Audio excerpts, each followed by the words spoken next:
Good morning, good afternoon, good evening, depending on the time you're watching this video. Now, today we are going to analyze some of the statements that are made by Johnson Sakaja, the current governor of Nairobi, during his appearance on Citizen TV with Jeff Koinange. Now, we are going to critically evaluate the key argument he presented, dissecting them with the real-world context, logical reasoning, and evidence. Now, the central agenda of this podcast is we are going to actually break down his speech into sections, looking at the claims about governance, the role of the county government, and his vision for Nairobi, questioning their practicality and alignment with the current reality in Kenya. Now, when Sakaja appeared on Citizen TV with Jeff Koinange, he actually talked about very commendable points and reasonable aspects that he broke down into 5 main points. The first one will be governance and accountability. The second one will be Nairobi's traffic crisis, social service, and healthcare. The fourth one is the corruption and political patronage, and the last one will be the housing levy. Now, let's start with the first aspect that Sakaja talked about, that is governance and accountability. On his statement, actually, Sakaja claimed that, and he actually emphasized on the importance of accountability and transparency in his leadership as the governor. Now, while Sakaja focus on transparency is commendable, his track record has raised question. For instance, the recent controversies around the approval of new county employees and management of county finances do not align with his claim. Now, let's take, for example, according to the 2019-2020 Nairobi County Auditors General Reports, this report happened to highlight a lot of concerns about the mismanagement of the funds and failure to adhere to the procurement procedures. Now, if for real, Sakaja is committed into transparency, he really needs to address these long-standing challenges in the county government. Additionally, you find that the governor's office has often been linked to the perennial traffic congestion issues, despite promises to the improved infrastructures, questioning his ability to follow through the promises. Now, in reality, in this report, there are very many instances where we find that there is misallocation of funds. For instance, in the Nairobi County Auditor General reports gave an highlight, which I want to highlight. For instance, audit verification of the payment record revealed that there are various items that are amounting to them cash 262,844,724 were posted to a wrong account item, but management did not provide approval for the reallocation as required by the section 154 2B. There are issues of mismanagement of funds that is really being experienced in the current regime of Nairobi Governor Sakaja. Therefore, accountability is just not about saying the words, but really executing and showing us the action on how we're really gonna go about this accountability and leadership and accountability, especially in this chronic and iconic county of Nairobi. Yeah, so that is why we really need to think about it. The second point that Sakaja talked about was Nairobi's traffic crisis, which is a very important issue that has been speculating for a very long time on social media. So guys, on his claim, he actually said that he actually tried to defend himself on how he's going to address the city's notorious traffic congestion, mentioning that his administration will push for the proper urban planning and implementation of better public transport system. This is a very important issue, and actually more so in Nairobi, it has been analyzing because you find that people are queuing for the matatus and maybe the potholes, especially in Jogoo Road and the Karen Road, which is it's taken to be part of where the rich in Nairobi happen to stay. But there is a problem on the roads. So this is a crucial issue for Nairobi residents, and while his statement is aspirational, the question arises, what exactly is his plan? So Sakaja has spoken about improving the matatu system, but this has been a recurring topic for years without any substantial results. Now let's take this point from this perspective. If I think, guys, you can remember the Nairobi Metropolitan Transport Master Plan. This is one of the plans that has been in existence for years, but implementation of key strategies like dedicated bus lanes and the expansion of the Nairobi commuter rails have been in a very sluggish manner for a very long time. And if we take a look into what he actually did when he was a senator in Nairobi, we find that this is a contradicting statement, especially what he was insinuating when he was addressing the nation, when we are actually having a state of the county of Nairobi. Now, during his tenure as a senator, Sakaja also endorsed for the idea of the bus rapid transit BRT systems, which are basically found in Nairobi Superhighway Thika. But this system, I don't think if they're working, and I'm sure they are not working because it can be seen. So the system, but the little progress has been seen since, with the over 50% of Nairobi residents relying on public transport, and that actually shows us that there is lack of clear steps to address this issue, and that remain a big challenge for Honorable Sakaja. So having attained that aspect of view, what can we relate, and what is the practical concept that we can gain from this statement? When actually I think when actually leader happen to give their citizen repeatedly promises, especially when you are giving them promises on change and without a tangible outcomes, the public begins to lose trust.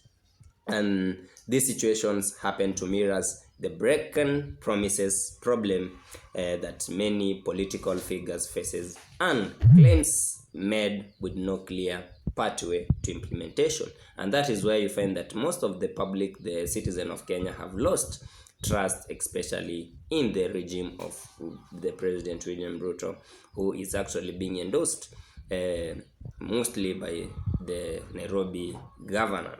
So that is the second point that he talked about. But basically, we have actually highlighted basics and aspect and evidence where even though he has given an inspirational concept and promises, but it's clear that there lacks a proper way for the implementation of exactly how what he's going to do to easily combat the current transport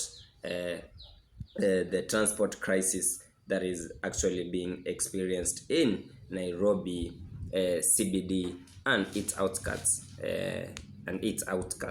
Yeah, so that is the second point. So let's look at what he actually talked about when he attached this idea of the social service and healthcare, especially focusing on Nairobi County.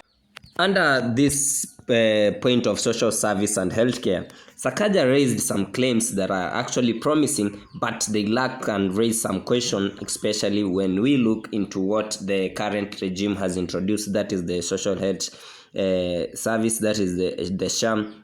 and how it's really impacting and dragging down the services that the Kenyan citizen are supposed to be receiving. Now, on his interview, he actually said that he actually promised to focus on the improving healthcare services in Nairobi, stating that he wants to make healthcare more accessible and reducing overcrowding in the public hospitals. Now, the idea of improving healthcare is very great and noble, but the logistics and funding of such projects are questionable, especially in Nairobi County, given Nairobi's strained health budget. For instance, when we look when the promises of reducing overcrowding contradict the systemic issue that persists in Nairobi healthcare infrastructure.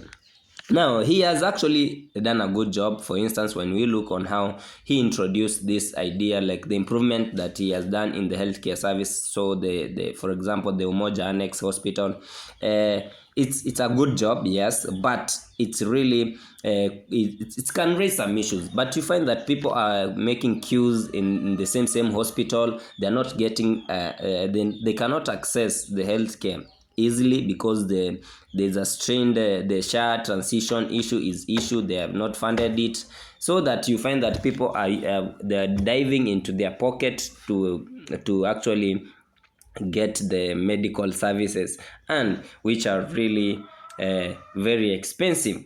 Now, and he had promised that the government actually promised that this healthcare system is going to cater for inpatient and patient, but I don't know if it's really happening. And let's look into like the what was the Kenya health sector policy, that's 2014 to 2030 said. It's actually piloted and did a study in Nairobi and found out that these public health services public health sectors are really underfunded, especially in Nairobi. They happen to lack medical equipment, enough workforce, and also this was in conjunction and was supported by the Kenya National Bureau of Statistics, that showed that the county healthcare budget is already under pressure with little allocation that has been done for the infrastructure expansion, especially in Nairobi County.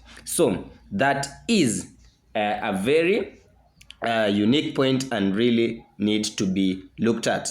Now, how can we actually now relate this concept to the current situation of Kenya and the current budget? So we actually find out that from this statement that his Honorable Sakaja talked about and said in the national TV, we actually have to understand that improving healthcare is not just about saying I will do it, but ensuring funding mechanism, proper planning, and a skilled workforce are in place. Now, his rhetoric is often more aligned with what people want to hear rather than addressing the root cause of the systemic inefficiency that we are currently experiencing in the government of UDM. So even though he has a vision and talks about what people want to hear, but you really find that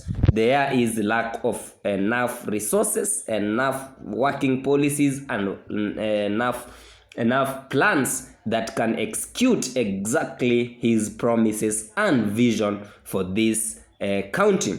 Now, without further ado, it's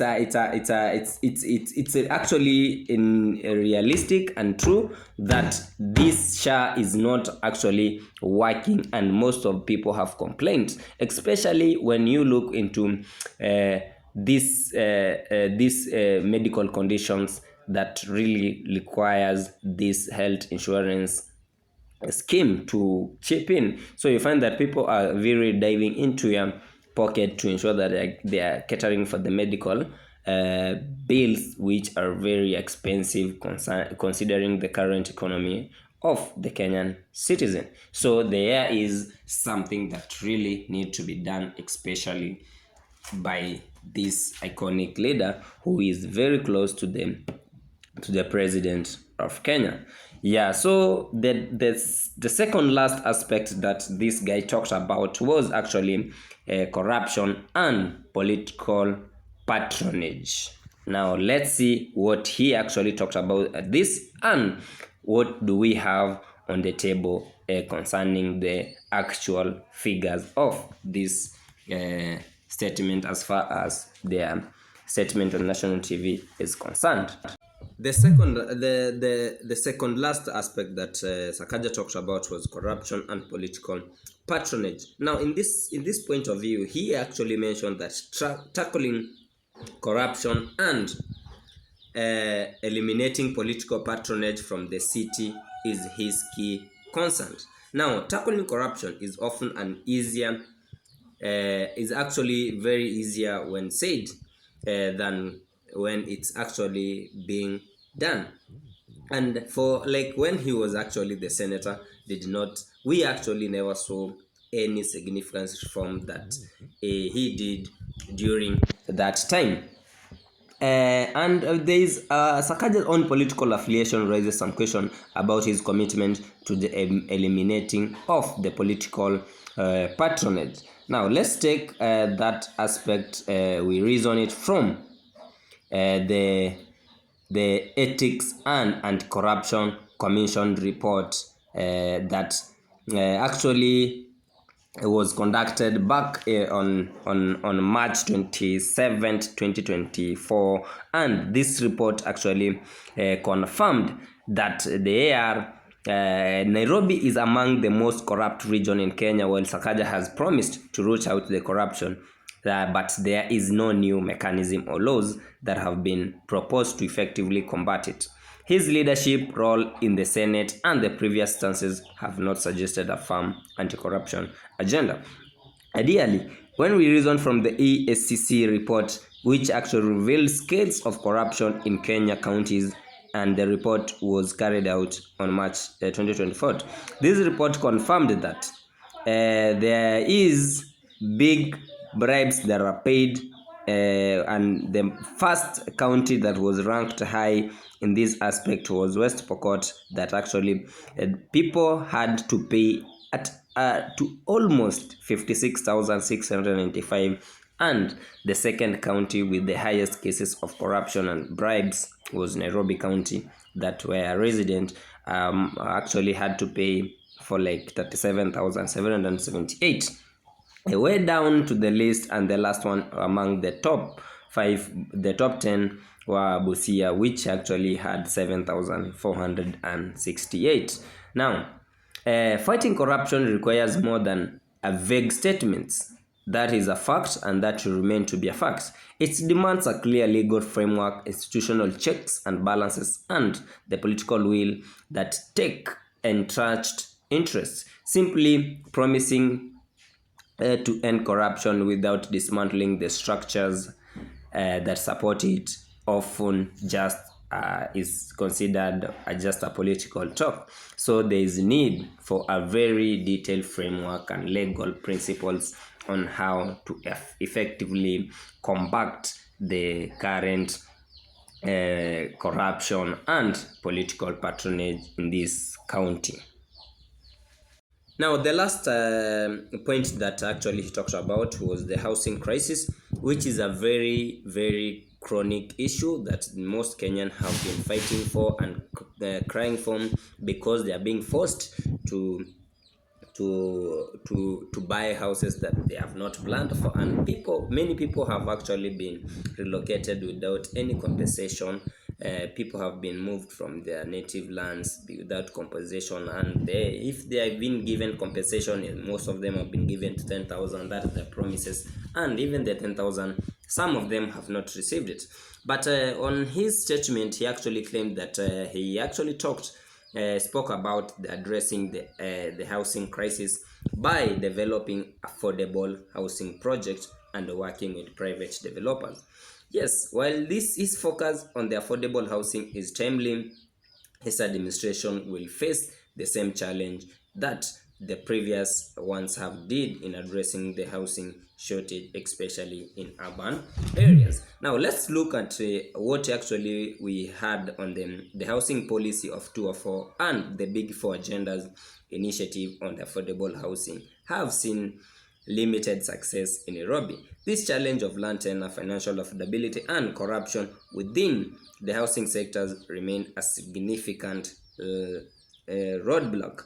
And actually, if you look into that aspect in detail, you realize that in 2017, the president, His Excellency Uhuru Kenyatta, launched the Affordable Housing Program as one of the key pillars of the Big Four agendas. The government had a plan to deliver 500,000 by 2022, and with this president's 5-year term almost coming to a close, the government already far out to reach only about 1,000 units have been delivered through the Pangani and the Parkland Ngara projects.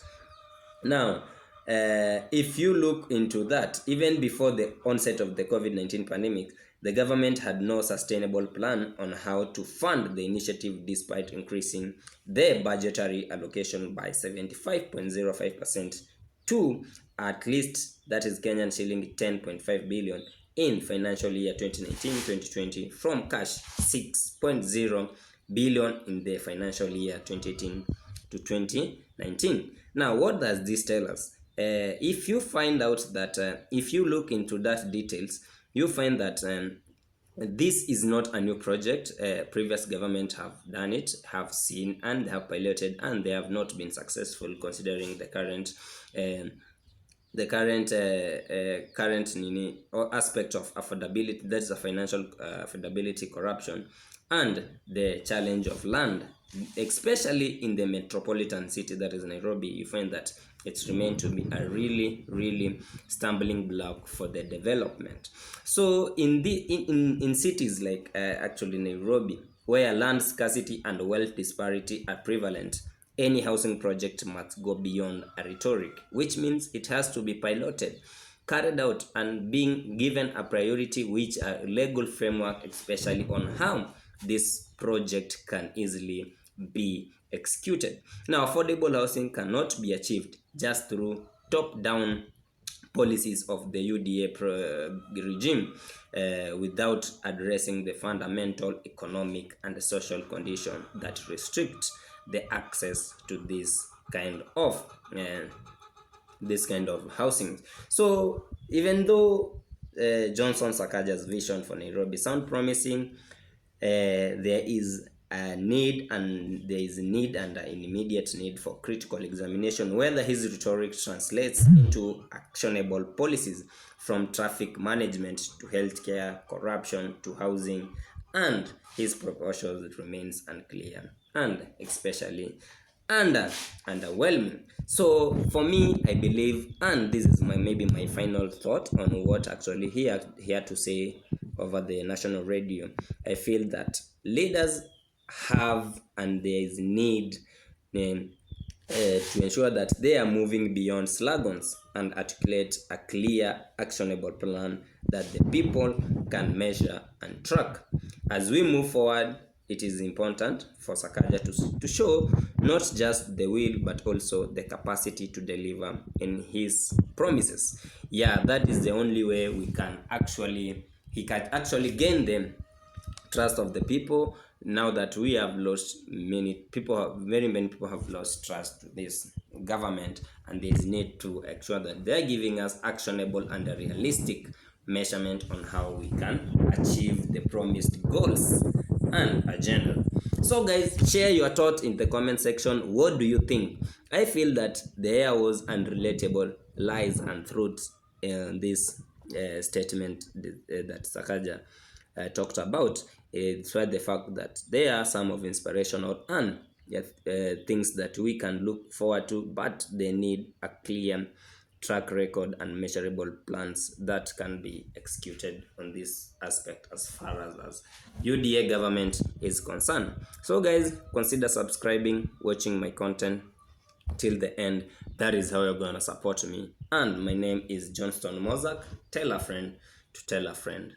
that there is this guy that is sharing his thoughts. But final thing is, don't forget to share, like, comment, and telling a friend to tell a friend. And that is the only way you're gonna support me. Bye.